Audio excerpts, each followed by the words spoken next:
Hi everyone, welcome to study कर। दोस्तों उम्मीद करता हूँ आप सभी स्वस्थ होंगे, सीखने में व्यस्त होंगे और आपकी प्रिपरेशन बहुत ही अच्छी चल रही होगी। तो चलिए इसी प्रोसेस को आगे बढ़ाते हुए आज मैं आपके लिए फिर से एक नया वीडियो सेशन लेकर आया हूँ। जैसा कि आप सभी को पता है कि मैं आपके लिए एसएससी मैथ्स के क्वेश्चन की सीरीज कंटिन्यू कर रहा हूँ और इस सीरीज में हम जो है एसएससी सीजीएल मेंस 2021 मैथ्स के क्वेश्चन कंटिन्यू कर रहे हैं। ठीक है, अब तक लगभग आप 50 क्वेश्चन देख चुके हैं वीडियो के थ्रू और ये पार्ट 6 है। इससे पहले पार्ट 5, 4, 3, 2, 1 इस तरीके से मिल चुके हैं। अभी आपको लगभग और क्वेश्चन है 30 क्वेश्चन के आसपास क्वेश्चन और कराऊंगा मैं।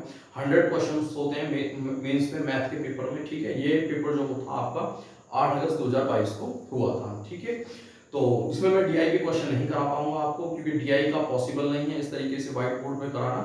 डीआई के लिए मैं अलग से एक वीडियो बना के लेकर आऊंगा कभी भी। ठीक है, तो उसके लिए माफी चाहूंगा। तो बिना किसी देरी के चलिए सेशन शुरू करते हैं और इस सेशन को और इंटरेस्टिंग बनाएंगे। अगर दोस्तों वीडियो पसंद आया आपको लाइक करें, शेयर करें, कमेंट करें और चैनल को जरूर सब्सक्राइब करें। ठीक है, तो चलिए देखते हैं क्वेश्चन नंबर 1। क्वेश्चन नंबर 1 जो है आपका टाइम एंड डिस्टेंस से है और जैसे कि लास्ट वीडियो में भी मैंने आपको समय दूरी का क्वेश्चन कराया था, बहुत ही अमेजिंग क्वेश्चन था। ये भी उसी तरीके का क्वेश्चन है। उसमें आपको प्लेटफॉर्म की दूरी दी हुई थी और इसमें आपको दो रेलगाड़ियों के बीच की दूरी दी हुई है।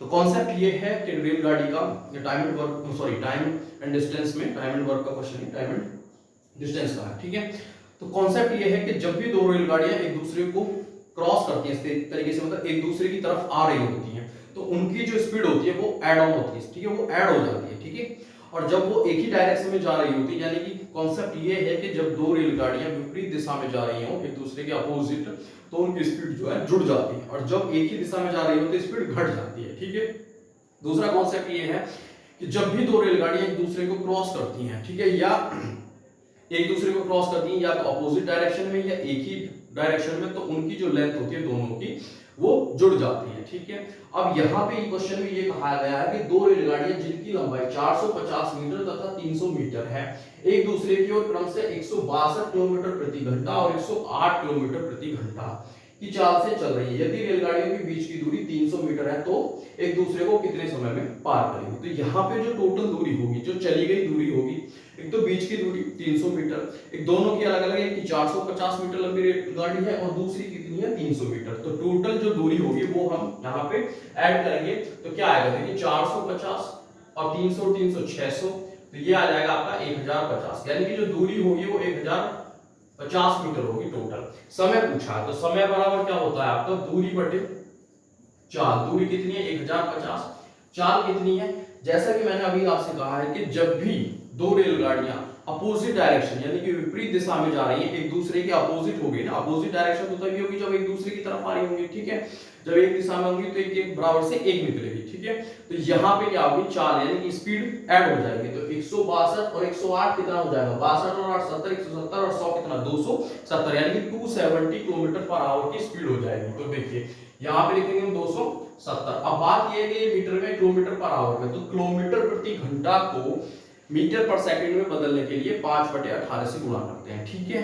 और मीटर पर सेकंड को किलोमीटर पर आवर में अपोजिट करते हैं, इसका 18/5। तो यहाँ पे क्या किलोमीटर प्रति घंटे को इसमें मीटर पर सेकंड में, तो 5/18 से गुणा करेंगे। ठीक है, तो ये कितना होगा, 0 से 0 कट गया, 9 दूनी 18 और 9 दिया 27, 3 से काटेंगे तो ये कितना हो जाएगा आपका 35 हो जाएगा। ठीक है, और ये 2 ऊपर पहुंच जाएगा और ये 5 यहां जाएगा, तो 5 7 35, यानी कि 7 दूनी 14 सेकंड में वो पार करेंगे। किसको, एक दूसरे को पार करेंगे। सेकंड में इसलिए आंसर आया था कि दूरी जो है मीटर में दी हुई है, तो इसलिए जो स्पीड थी किलोमीटर प्रति घंटा उसको भी हमने मीटर पर सेकंड में कन्वर्ट कर लिया। ठीक है, तो आई होप ये क्वेश्चन आपको पसंद आया होगा। पसंद आया तो जल्दी से वीडियो को शेयर करें। ठीक है, क्वेश्चन नंबर 2 की तरफ चलते हैं। क्वेश्चन नंबर 2 जो है आपका रेशियो से है। ए तथा बी की मासिक आय का अनुपात क्रम से 4:5 है। कितना है, 4:5 है। ठीक है, आगे कह रहा है ए तथा बी की मासिक बचत का अनुपात है 14:19 है। तो इस तरीके से यहाँ पे यदि ए तथा बी में प्रत्येक का जो मासिक व्यय 1200 रुपए, यानी कि ये भी 1200 रुपए खर्च करता है, ये भी 1200, तो इसे हम क्रॉस मल्टीप्लिकेशन मेथड से करेंगे। ठीक है, तो ऊपर आय लिखा हुआ है, नीचे क्या लिखा हुआ बचत, और इस तरीके से आय में से जब बचत का रेशियो जाता है तो कुछ ना कुछ घट के आता है, लेकिन यहाँ पे अमाउंट दिया हुआ, तो क्रॉस मल्टीप्लाई कैसे करेंगे देखते हैं। तो देखिए 19 चौक 76, तो यहाँ पे 76 आ जाएगा, 14 पंजे 70, तो ये आ जाएगा आपका इस तरीके से इनका डिफरेंस। ये बराबर होगा किसके, 1200 की 14 में गुणा होगी और 1200 की 19 में, तो 1200 कॉमन आएगा 14 और 19 में से क्या डिफरेंस आएगा, जब माइनस करेंगे तो 5 आएगा, यानी कि 5 गुना 1200 हो जाएगा। कितना हो जाएगा, 5 गुना 1200। तो यहाँ पे 6 हो जाएगा, ये 5 गुना 1200 हो जाएगा यहाँ पे, और ये 6 से काटेंगे तो 200 बार कट जाएगा, तो 1 यूनिट की वैल्यू आ जाएगी 200 यानी कि 1000। ठीक है, अब आपसे पूछा तो a तथा b की आय का अंतर क्या होगा। a तथा b की आय का रेशियो क्या है, 4:5, यानी कि a की जो आय है वो 4 यूनिट और b की है 5 यूनिट, तो कितना डिफरेंस होगा, 1 यूनिट। तो 1 यूनिट जो होगा उनकी आय का डिफरेंस होगा। अमाउंट में 1 यूनिट की वैल्यू कितनी है, 1000, तो यानी कि आंसर होगा 1000 रुपए। तो a तथा b की मासिक आय का अंतर कितना है, 1000, तो आंसर हो जाएगा 1000, क्योंकि ऑलरेडी क्वेश्चन में पहले से ही 1 यूनिट की वैल्यू हम निकाल चुके हैं। ठीक है, तो क्वेश्चन नंबर 2 का आंसर कितना, 1000। क्वेश्चन नंबर 3 की तरफ चलते हैं। क्वेश्चन नंबर 3 जो है आपका ट्रिग्नोमेट्री का क्वेश्चन है। ट्रिग्नोमेट्री में क्वेश्चन इस तरीके से बार बार पूछा गया है कि कोई फंक्शन दे दिया है, आपको ऑप्शन दिए हुए हैं, कहा है कि निम्नलिखित में से किसके बराबर होगा। ठीक है, तो यहाँ पे दिया होगा cos theta upon sin theta plus sin theta upon cos theta. अगर हम एलसीएम लेते हैं तो क्या आता है आपका cos theta into sin theta. तो देखिए यहाँ sin थीटा कट जाएगा, cos थीटा ऊपर हो जाएगा, तो cos स्क्वायर थीटा होगा, ऐसे इधर sin स्क्वायर थीटा। अब cos square theta plus sin square theta तो 1 होता है, तो 1 अपॉन cos थीटा लिखेंगे, मल्टीप्लाई 1 अपॉन sin थीटा लिखेंगे, तो क्या हो जाएगा sec थीटा, और मल्टीप्लाई में क्या आ जाएगा cos sec थीटा। तो ये ऑप्शन नंबर 4 आपका आंसर हो जाएगा। ठीक है, बहुत ही आसान क्वेश्चन था। इसमें एक फॉर्मूला आपका यूज हुआ है कि cos square theta plus sin square theta equal to 1 होता है, जैसे कि sec square theta minus tan square theta 1 होता है, जैसे कि cosec square theta minus cot square theta 1 होता है। तो sin के साथ cos चलता है, sec के साथ tan चलता है, cosec के साथ cot चलता है। ठीक है, तो उम्मीद करता हूं क्वेश्चन नंबर 3 का भी आंसर आपको मिल चुका है, sec थीटा और cosec थीटा। अब क्वेश्चन नंबर 4 की तरफ चलते हैं। 4 क्वेश्चन जो है आपका अलजेब्रा से है, बहुत ही अच्छा क्वेश्चन है। क्वेश्चन में कह रहा है कि यदि x प्लस 1 अपॉन x का होल स्क्वायर बराबर 3 है, अगर ये स्क्वायर इधर जाएगा तो क्या होगी, पावर 1/2, और 1/2 का मतलब क्या होता है, अंडर रूट, यानी कि x प्लस 1 अपॉन x बराबर √3 हो जाएगा। अब यहां पे लिखा हुआ है क्या, x की पावर 6 प्लस 1 अपॉन x की पावर 6। ठीक है, अब मैं आपको एक कॉन्सेप्ट बताता हूं। यदि आपके पास x प्लस 1 अपॉन x बराबर a है और उससे आपको 3 पावर निकलवानी हो, x की क्यूब प्लस 1 अपॉन x की क्यूब, ठीक है, तो बराबर क्या होगा, ये जो संख्या दी हुई है इसकी क्यूब होगी a की क्यूब और माइनस 3a, ये कॉन्सेप्ट है। यानी कि a की जगह 2 है तो 2 की पावर 8 माइनस 2 की 6, 8 माइनस 6 यानी कि 2 आपका आंसर आ जाएगा। ठीक है, वैसे ही अब देखिए इसका हम स्क्वायर करेंगे तो x square plus 1 upon x square और प्लस 2 आएगा, और x 1 अपॉन x कट जाएगा तो बराबर 3 आएगा। यहां से x square plus 1 upon x square बराबर कितना आएगा, 3 माइनस 2 1। ठीक है, यानी कि x plus 1 upon x equal to √3 दे रखा है, उसका स्क्वायर करने पर x square plus 1 upon x square equal to 1 आ गया। ठीक है, मैंने ऐसा क्यों किया, जब भी हम पावर 2 दे रखी है उसकी क्यूब करेंगे तो पावर कितनी बन जाएगी, मल्टीप्लाई, पावर की पावर में मल्टीप्लाई होते तो 3 2 जा 6 हो जाएगा। इसलिए 2 पावर होने पे हम आसानी से क्यूब करके 6 निकाल सकते हैं। ठीक है, तो वो क्या हो जाएगा, देखिए 3 2 जा 6, 3 2 जा 6, यानी कि अगर दोनों तरफ से मैं क्यूब कर दूं तो ये आ जाएगा आपका। ठीक है, अब मैंने कहा था बराबर में अगर a दे रखा है तो उसका क्यूब, यानी कि 1 का क्यूब करेंगे, और ये क्या है दे रखा -3 मल्टीप्लाई 1, तो यहाँ पे 1 -3 तो आंसर आ जाएगा -2। तो क्वेश्चन नंबर 4 का इस तरीके से -2 आ गया। तो ये आपका बेसिक रिजल्ट है। यदि x प्लस 1 अपॉन x बराबर a, तो x की क्यूब प्लस 1 अपॉन x की क्यूब इक्वल टू a की क्यूब -3a दे रखा है। ठीक है, तो उससे हम x की पावर 6 प्लस 1 अपॉन x की पावर 6 निकालेंगे, तो हमें उसके लिए पहले x प्लस 1 अपॉन x का स्क्वायर करना होगा, क्योंकि पावर अगर स्क्वायर है तो उसकी 3 करने पर जब ही 6 आएगा। ठीक है, पावर में। तो क्वेश्चन नंबर 4 का आंसर आपको -2 मिल चुका है। 5 की तरफ चलते हैं, बहुत ही अच्छा क्वेश्चन है। क्वेश्चन में कह रहा है कि एक ठोस बेलन के वक्र पृष्ठीय तथा संपूर्ण पृष्ठीय क्षेत्रफल का योग 2068 सेंटीमीटर स्क्वायर है। तो देखिए वक्र पृष्ठ कितना होता है, 2 पाई r h होता है, संपूर्ण पृष्ठ होता है 2 पाई r और h प्लस r होता है, और इसका टू में 2006 ये 2068 दे रखा है। यदि इसके आधार की त्रिज्या 7 है तो इस बेलन का आयतन बताना है। तो देखिए सभी में से क्या कॉमन है आपका, 2 पाई r कॉमन है, h यहाँ तो ये 2h हो जाएगा और प्लस r हो जाएगा, और बराबर में कितना हो जाएगा 2068। अगर मैं इसको रफ कर दूं यहाँ से 2 पाई r को और इसकी जगह लिख दूं 2 गुना 22/7 और गुना r, तो ये कट गया आपका। 2 से मैं इसको काटूंगा तो ये कितना आ जाएगा 1034 आ जाएगा। 22 से मैं इसको काटूंगा तो कितना आएगा 22 चौक 88। तो देखिए 88 करने पे क्या आएगा, ये 88 करने पे आएगा ये यहाँ पे बचेगा 13 और 2 15, यानी 22 × 7 = 154, यानी कि 2h प्लस r बराबर 47 और r की जगह हम क्या रखेंगे 7 रखेंगे। तो 2h बराबर कितना आ जाएगा 40, तो h बराबर कितना आ जाएगा 20। ठीक है, अब देखिए h निकाल लिया। ऑब्वियसली जब हम आयतन निकालेंगे बेलन का तो पाई आर स्क्वायर एच की जरूरत होगी। r हमारे पास पहले से ही था, h हमने इस फॉर्मूले में रख के निकाल लिया। ठीक है, जो भी दिया होता वक्र पृष्ठ प्लस संपूर्ण पृष्ठ का योग, तो फॉर्मूला रख के जो भी कॉमन आया जिसकी वैल्यू थी हमारे पास रख दी। पाई की वैल्यू हमेशा हमें पता होती है 22/7, r दिया हुआ है और h की वैल्यू हमें निकालनी थी। ठीक है, अब बेलन का आयतन का फॉर्मूला होता है पाई आर स्क्वायर एच। तो देखिए कितना होगा 22/7 गुणा 7 गुणा 7 और ये कितना हो जाएगा आपका 20। 7 से 7 कट गया, 22 सत्ते 154 और गुणा कितना हो जाएगा 20। 0 2 चौका 8 15 दूनी 30, यानी कि 3080 आपका सेंटीमीटर क्यूब आएगा, क्योंकि r और r सेंटीमीटर में और 20 सेंटीमीटर हाइट है, तो सेंटीमीटर क्यूब यानी कि 3080 सेंटीमीटर क्यूब इसका आयतन आएगा। ठीक है, क्वेश्चन नंबर 5 का आंसर आपको मिल चुका है। क्वेश्चन नंबर 6 की तरफ चलते हैं। टाइम एंड डिस्टेंस का ही क्वेश्चन है। क्वेश्चन बहुत आसान है, देखेंगे। एक बस ने 162 किलोमीटर की दूरी तय की। ठीक है, किलोमीटर में है दूरी। यदि इस बस की चाल 15 मीटर पर सेकंड है तो दिया गया समय, तो समय हम घंटा में निकालेंगे, क्योंकि किलोमीटर के पास जो है किलोमीटर के साथ घंटे चलते हैं और मीटर के साथ सेकंड। ठीक है, तो दूरी किलोमीटर में दी हुई है, तो समय अगर हम निकालें समय बराबर दूरी बटे चाल, तो 162 बटे कितना हो जाएगा 15, और 15 को 18/5 से गुणा करेंगे, क्योंकि मीटर पर सेकंड है, किलोमीटर पर घंटे में आने के लिए। ठीक है, तो 18 गुणा 162 होते हैं, 5 3 15 होते हैं, 3 से 9 को काटेंगे तो 3 घंटे आपका आ जाएगा। तो ये था आपका क्वेश्चन नंबर 6 का, बहुत ही आसानी से आंसर आ गया। ठीक है, तो 6 क्वेश्चन अब तक हो चुके हैं। चलिए फिर क्वेश्चन नंबर 7 की तरफ चलते हैं। तो चलिए क्वेश्चन नंबर 7 देखते हैं। क्वेश्चन नंबर 7 क्या कहता है? क्वेश्चन नंबर 7 जो आपका प्रॉफिट लॉस का क्वेश्चन है, बहुत ही अच्छा क्वेश्चन है। ठीक है, एक वस्तु का अंकित मूल्य 28,000 रुपए है। इसको 24% की एकल छूट तथा 16% 10% की दो छूटों में से किस पर बेचा जाए कि विक्रय मूल्य न्यूनतम हो और कितना हो। ठीक है, तो देखिए छूट किस पर दी जाती है? अंकित मूल्य पर। अंकित मूल्य जो होता है मार्क प्राइस अपने आप में 100% ही होता है। ठीक है, अब मैं आपसे एक कॉन्सेप्ट डिस्कस करूंगा। देखिए मान लीजिए अंकित मूल्य आपका 100 है, ठीक है, और एक छूट दी गई है 20% और एक दी गई है क्या आपकी 30%, तो विक्रय मूल्य जो होगा किस पर कम होगा?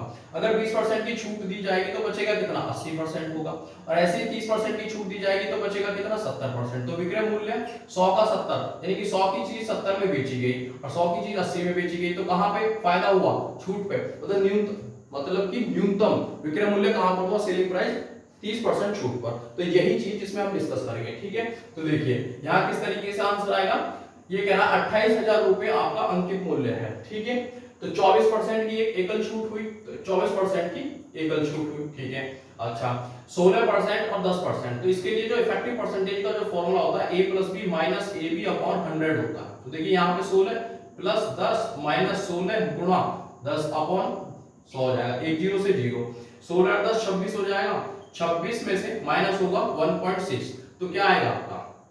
देखिए यहाँ पे आएगा 24.40 आएगा। क्या आएगा? 24 देखिए ऐसे घटा लेते हैं 26.00 और 1.60। हाँ, तो क्या आएगा 0 4 और यहाँ पे 5 में से गया, ये भी 4 ही आएगा। ठीक है, यहाँ से 24, यानी कि इतनी छूट दी गई है। ठीक है, तो यहाँ पे 24% की छूट दी गई, यहाँ पे 24.40 की, तो कहां पे ज्यादा है छूट? यहाँ पे, यानी कि सेलिंग प्राइस, छूट जहां पे ज्यादा होगी वहीं पे सेलिंग प्राइस न्यूनतम होगा। ठीक है, कॉन्सेप्ट समझ में आ गया?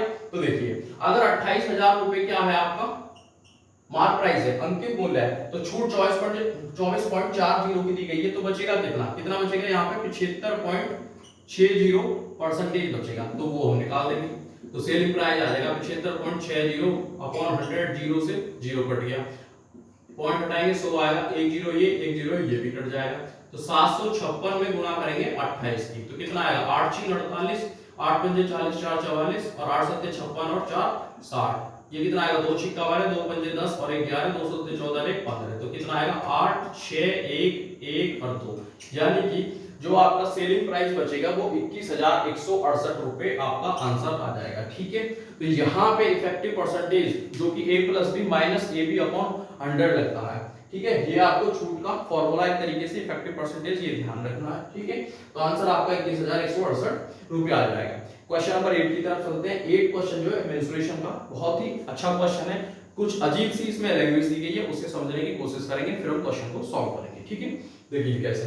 एक ठोस बेलन 35 सेंटीमीटर है, इसके आधार की जो परिधि है, इसके आधार की परिधि, तो आधार की परिधि कितनी होगी 2 पाई r होगी।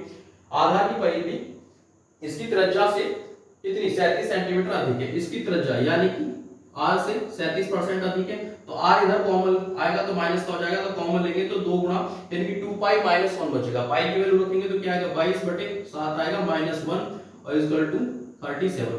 22 दूनी 44, एलसीएम लेंगे तो 7 आएगा, 44 में से 7 जाएगा तो कितना बचेगा आपका 37 बचेगा और r होगा और इक्वल टू में 37, तो ये आपका कट जाएगा, तो r बराबर कितना आ जाएगा 7 सेंटीमीटर। तो आपसे पूछा है तो इस बेलन का आयतन कितना होगा, ठीक है। तो आयतन का फॉर्मूला होता है पाई r स्क्वायर h, तो इक्वल टू में कितना आएगा यहाँ पे 22/7 r गुना r और h की वैल्यू कितनी आएगी यहाँ पर, हाँ ये दे रखिए सॉरी सेंटीमीटर, ये एक ठोस बेलन की ऊंचाई तो 35 सेंटीमीटर है, ये मैं h ऊंचाई कितना भूल गया था, यहाँ पे 35 आ जाएगा, ठीक है। ये 7 से 7 कट जाएगा, 22 7 154 और 35 की गुणा कर देंगे हम यहाँ पे, तो 5 चौक 20, 15 5 75 और 2 77, 3 चौक 12, 15 3 45 और 46 आ जाएगा, तो 0 ये 9 आ जाएगा, 7 6 13 और ये 5, यानी कि 5390 सेंटीमीटर क्यूब इसका आयतन आ जाएगा बेलन का। तो 5390 यानी कि 5390 5390 सेंटीमीटर क्यूब इसका आंसर होगा क्वेश्चन नंबर 8 का। क्वेश्चन नंबर 9 की तरफ चलते हैं। एक घनाभ का आयतन जो है, घनाभ कैसे बनता है पहले हम वो देख लेते हैं। घनाभ आपका 3D में होता है और 2D में इसी फिगर को क्या बोलते हैं रेक्टेंगल, तो इस तरीके से बनता है आपका घनाभ, इस तरीके से ऐसे ऐसे और ऐसे, ये आपकी L होती है, ये आपकी ऐसे B होती है और ये हाइट होती है इस तरीके से। अब आप इमेजिन कर सकते हैं आसानी से, तो घनाभ का जो आयतन है वो आपका कितना L into B into H, ये फॉर्मूला होता है, ये 4800 है, ठीक है। आगे कह रहा है यदि इस घनाभ की जो ऊंचाई है 20 सेंटीमीटर है तो घनाभ के आधार का क्षेत्रफल, तो जब भी इस तरीके से लंबाई चौड़ाई ऊंचाई वाली कोई भी डायमेंशन वाली कोई भी फिगर दे रखी है तो उसके आधार का क्षेत्रफल जो होता है लंबाई गुना चौड़ाई होती है, ठीक है।